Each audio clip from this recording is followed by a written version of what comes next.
अस्सलाम वालेकुम, आप देख रहे हैं के न्यूज एचडी में हूं हारिस अली शाह गिलानी। चलते हैं आज की अहम खबरों की तरफ। ताज़ा तरीन खबरों के लिए हमारे साथ रहिए। रुक करेंगे साहिवाल का।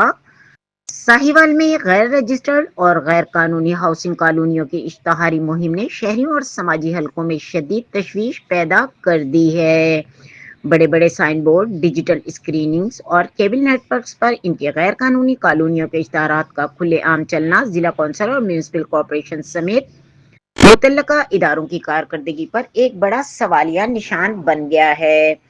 जराये के मुताबिक इदारों में बैठी चंद काली भेड़ें इन गैर कानूनी कॉलोनी मालकान को खुद ये रास्ता दिखाती हैं कि वो सिर्फ एक प्रोसेस फाइल जमा करवाएं ताकि जाहिरी तौर पर दस्तावेजात मुकम्मल दिखाई जा सकें, जिसके बाद वो कॉलोनी की फरोख्त का सिलसिला शुरू कर देते हैं। शहरियों का कहना है कि इन काली भेड़ों की सरपरस्ती के बगैर कोई गैर रजिस्टर्ड कॉलोनी शहर में फरोख्त नहीं हो सकती।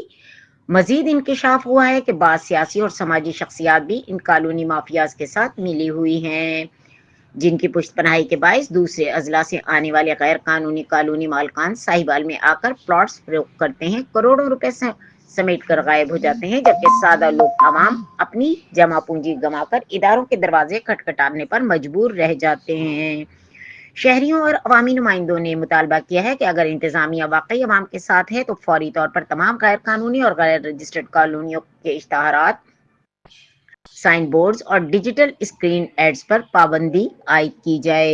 इन कॉलोनी माफियाइन के सहूलतकारों के खिलाफ सख्त कानूनी कार्रवाई अमल में लाई जाए ताकि साहिवाल के शहरी मजीद माली इस्तेहसाल से बच सकें।